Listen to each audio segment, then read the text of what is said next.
Bear down, fam. What I'm about to tell you sounds like good news, but underneath, it's a warning sign for Ryan Poles.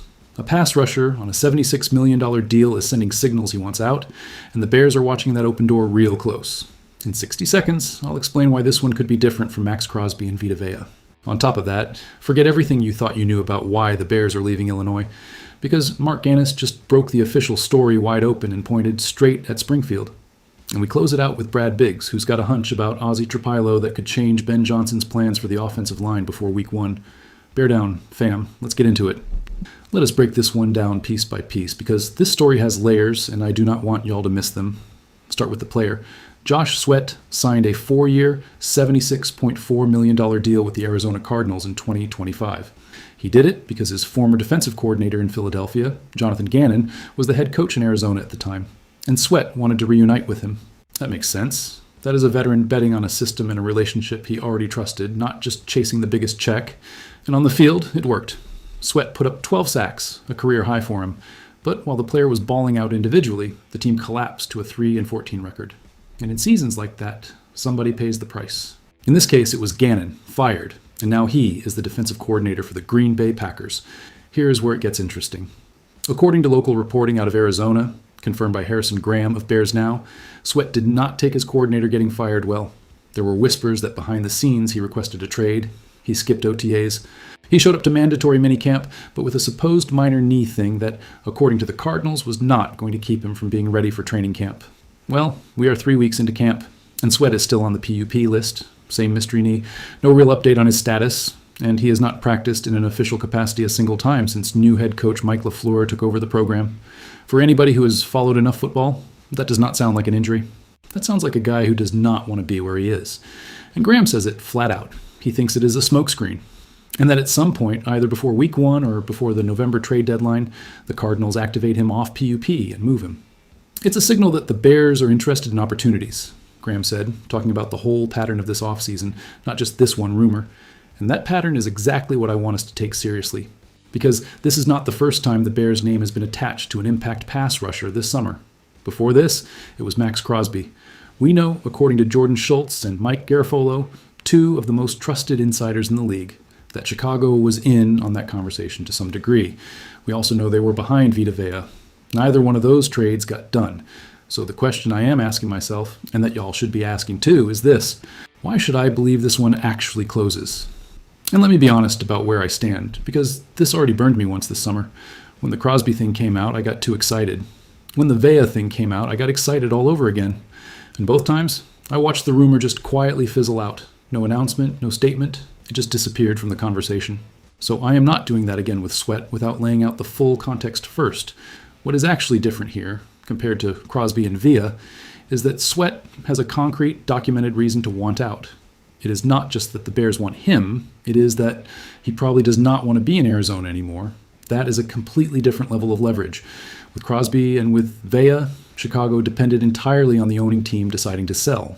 Here, the player himself is pushing the door open from the inside, and historically that speeds up trade timelines a lot faster than any outside offer. There is another piece I cannot ignore. Chicago's real need at that spot, and this is not a highlight reel whim, it is structural.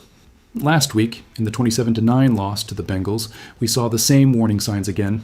Defensive coordinator Dennis Allen had to mix starters and the backups ended up giving up 3 touchdowns and a field goal.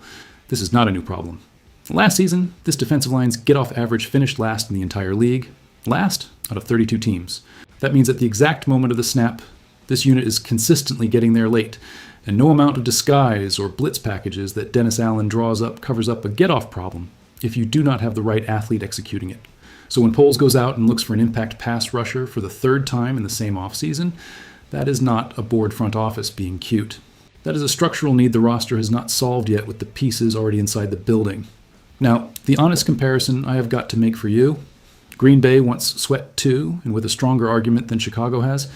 Gannon is their defensive coordinator now. They already work together, they already trust each other, and Sweat already speaks the technical language of that system, the stunts, the line games, the way Gannon draws up gap integrity on passing downs. There is no learning curve, no risk that the scheme does not fit what the player already does best. If I were Sweat and I had total freedom to choose, I would probably pick reuniting with the coach who made me a Pro Bowler in Philadelphia over walking into a brand new scheme in Chicago under Dennis Allen. I will say it straight. I think Green Bay has the edge in this race, and it bugs me a little to say that out loud as a Bears fan. That said, here is my conditional prediction. Because I do not like throwing out predictions without laying the conditions on the table first. If Arizona activates sweat off PUP in the next few weeks and cannot get a deal done with Green Bay before week 1, that is where Chicago has a real window. Poles is going to have to compete with a day 2 pick offer. And honestly, if the price stays there, they should pay it without hesitating. A pass rusher with 12 regular season sacks, even at 30 years old, is worth more than a day 2 pick for a team that wants to repeat in the playoffs and already knows, from last year's own experience, what it costs to have no real pressure on the opposing quarterback. I could be wrong about all of this, but if you ask me today, I think Sweat ends up somewhere that is not Chicago, and Poles watches this train pass by for the 3rd time this summer. I hope I am wrong, honestly. And look, speaking of trains passing by, there is a much bigger story than any single player, and it has to do with where this entire franchise is going to live. An interview came out this week that I need y'all to hear in full, because it changes the way this whole story has to be told. Let us start with the quick context for anybody who has not been following this since 2021. That year, the Bears made a bid on the Arlington International Racecourse property in Arlington Heights. In February of 2023, they closed on the purchase for $197 million. In April of 2024, they proposed a domed stadium just south of Soldier Field, right on Chicago's lakefront. But Governor J.B. Pritzker said he would not support public funds for that project. By September of 2025, they were back to focusing on Arlington Heights. And in December of 2025, in a letter to fans, the organization confirmed that Northwest Indiana was officially on the table after a disagreement over Illinois property taxes. In February of this year, the Indiana House Ways and Means Committee unanimously approved an amendment that clears the path for the Bears to move to Hammond. That legislation would commit up to $1 billion in public funding and create a Northwest Indiana Stadium Authority with the power to issue bonds, acquire land, and finance construction. On the other side, the Bears would put in $2 billion of their own money to build the facility. CEO Kevin Warren confirmed the team has already identified 2 specific sites near Wolf Lake, one at Lost Marsh along Calumet Avenue and one at the Wolf Lake terminal site. He said the 2 could get merged into one project. And Chairman George McCaskey confirmed that NFL Commissioner Roger Goodell has already visited the Lost Marsh site in person. McCaskey even compared the situation to the Kansas City Chiefs, who would be moving from Missouri into Kansas. But here's the part that I think is the most revealing of all of this. Mark Gannis, president of Sports Corp and one of the most respected stadium negotiation experts in the country, came out and said publicly that the blame for all of this sits with Illinois politics. I've got to say, I have been shocked by the dysfunction in Springfield, Gannis said. And his argument is solid. According to him, the Bears asked for something pretty reasonable, certainty on their property taxes and help with infrastructure work, no public money to build the stadium itself, on land the team already owns, with no forced relocation of people or businesses. The technical problem, and this is something most people do not fully understand, is that without tax certainty, no bank is going to lend you the money to build something worth $5 billion. That is not a Bears whim. That is a basic financing requirement. Gannis was clear that the organization has not done a great job explaining this publicly, which left the door open for it to get read as a selfish ask when it actually works more like a light switch that needs to get flipped before anything else can move forward. Let us walk through the legislative timeline, because this is where the real problem sits. At the end of May, in the final hours of the spring session, the so-called megaprojects bill fell apart. That legislation would have let large project developers freeze their property tax assessments for 25 to 45 years, and instead negotiate fixed annual payments called pilots with local taxing bodies. That same night, with the session already winding down, Democratic State Senator Bill Cunningham introduced another option. Let municipalities with more than 70,000 residents in Cook County, and that includes both Arlington Heights and the city of Chicago itself, set up their own stadium authorities. Under that model, the Bears would put up the cash to build, but then lease the facility, avoiding property taxes directly. The Illinois House adjourned without even voting on that bill. According to Guinness, there is still an opportunity to pass something like that, but it requires House Speaker Chris Welch, Senate President Don Harmon, and Governor Pritzker himself to agree on a single bill that meets the minimum necessary parameters.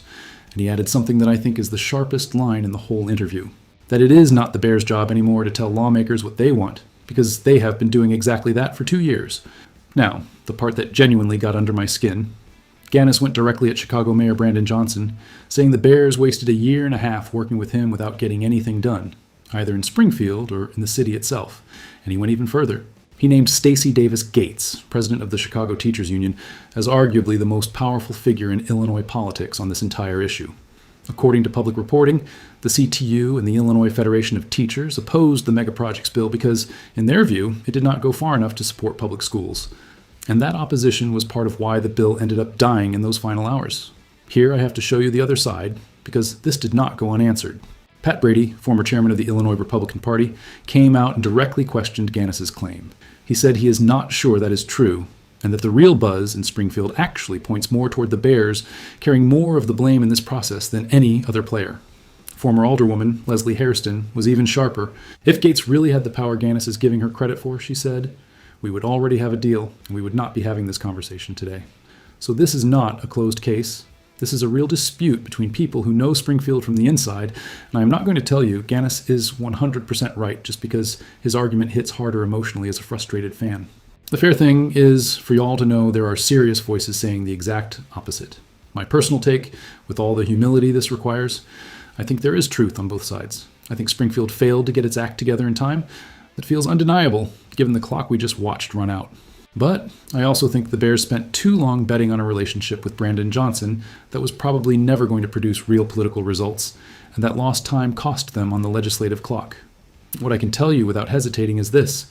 While Illinois argues with itself, Indiana already has the law passed, the financing committed, and the NFL commissioner walking the land in person.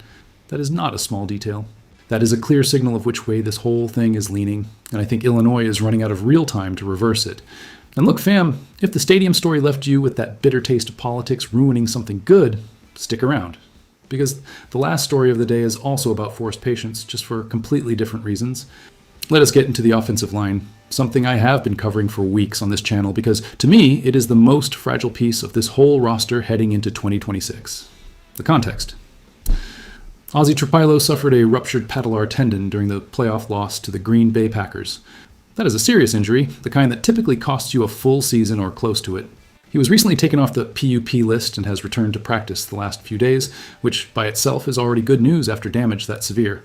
But here's the piece that changes the conversation. According to Brad Biggs, a longtime insider at the Chicago Tribune, his personal hunch is that the Bears are going to place Trapilo on injured reserve when they set the 53-man roster, or shortly after. My hunch is the Bears will move Trapilo to injured reserve, Biggs wrote. And his reasoning holds up once you break it down. According to his report, Trapilo did a little work with the coaches before the last preseason game, but nothing close to real game action. So far, we have only seen him in individual drills, never in a full contact situation or in a full 11-on-11 under real game pressure. Biggs wrote directly that there just is not enough time for him to be ready to play safely. Ben Johnson, for his part, was more upbeat in tone but landed on the same underlying idea. He said physically the player is in a really good spot and that now it is a race to rebuild his confidence using the padded practices left in camp to help get there. Physically, we feel really good about where he's at, Johnson said. Notice the nuance there. Physically, he is fine. Mentally, in the confidence to sink into a pass set, knowing the tendon can hold up against a bull rush, that is a completely different story, and it does not get solved with individual drills. It gets solved with real reps, something the coaching staff clearly does not want to risk yet this close to the start of the season. And this cannot get separated from what we saw this week in joint practices against Cincinnati. The Bears' offensive line had to deal with Dexter Lawrence, one of the best defensive tackles in the league, and came out looking rough in that direct comparison. That is not a knock on Trapilo specifically. He was not even in that full contact situation, but it does confirm something I have been suspecting. This line is still not at the level of leverage and gap integrity it needs to protect Caleb Williams against real playoff caliber talent. There is one preseason game left, August 29th against the Titans. If Trapilo does not see real action there, to me that basically confirms Biggs' hunch. My personal read is that this is the right call, even if it is frustrating. There is no reason to rush 23-year-old tackle back from a ruptured patellar tendon just to gain 2 or 3 weeks of regular season and risk a setback that costs him the entire year. I would rather, 1,000 times over, see Braxton Jones or Bradbury himself soak up those September snaps than watch Trapilo come back before he is truly ready and break down again in October. That would be the worst possible outcome for a line that already has more than enough unanswered questions heading into a schedule that does not forgive mistakes. And there you have it. Fam, all 3 stories for today, and look at how this all connects underneath. Polls deciding whether it is worth paying for a pass rusher with a documented drama history in Arizona. Illinois deciding, or really failing to decide, whether it still deserves to keep this franchise. And the coaching staff deciding that patience with Trapilo is worth more than the urgency of having him on the field week 1. This roster is literally one pass rush piece away from feeling complete, and at the same time, this franchise is one legislative session away from changing states forever. Those are two clocks running at the same time, and neither one depends entirely on what happens between the white lines.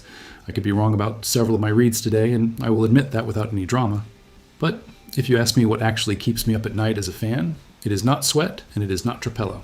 It is the real possibility that in a few months we are recording these videos talking about the Indiana Bears, and that nobody in Springfield actually cared enough to stop it.